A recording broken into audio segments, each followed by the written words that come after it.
Hello everyone, welcome back to the channel new blog. আজকে সকালে ভালো আছো? আমি খুব ভালো। আজকে সানডেটা খুব সুন্দর চটপটে সব কিছু, কারণ এদিকে আমি সকালবেলা ঘুম থেকে উঠে একটু লেট খাচ্ছিলাম, কেন সব কিছু কাজ সারবো বলে। দেখতে ঘরের সব কিছু পরিষ্কার করেছি। ইভেন আমার ঘর সামনেটা একটু নোংরা হয়েছিল, সেটাও পরিষ্কার করেছি। আমার ডাস্ট অ্যালার্জির জন্য আমি ওইভাবে পরিষ্কার করতে পারি না অন্যদের মতন।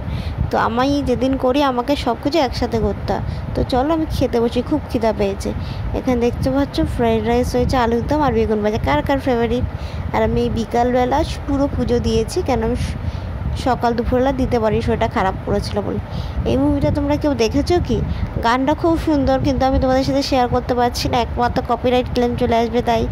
তো তোমরা এই মুভিটা দেখে থাকলে আমাকে কমেন্ট করো। এইরকম রবিবার এত সুন্দর সুন্দর মুভি, এত ভালো খাওয়া দাওয়া থাকলে আর কি চাই। তো আমার খাওয়া দাওয়া অবশ্যই আমার কমপ্লিট হয়ে গেছে আগে, অবশ্যই আমি তো খাওয়া দাওয়া কমপ্লিট করে আগেই, তো আজকে একটু আগেই করে দিচ্ছি আরও, কিন্তু একটু বেশি খাওয়া হয়ে গেছে। তো চলো ভিডিওটা আমি এখানেই শেষ করবো। তার আগে রান্নাগুলো সব গুছিয়ে সব কিছু ঠিকঠাক করে নিয়েছি। আর কালকে তো মানডে, কালকে আবার নতুন ব্লগ নতুনভাবে। আর উইকেন্ডগুলো তো সুন্দর করে কাটাতে লাগে। তো তোমরা সকলে ভালো থাকো, সকলে আনন্দ করো। টাটা।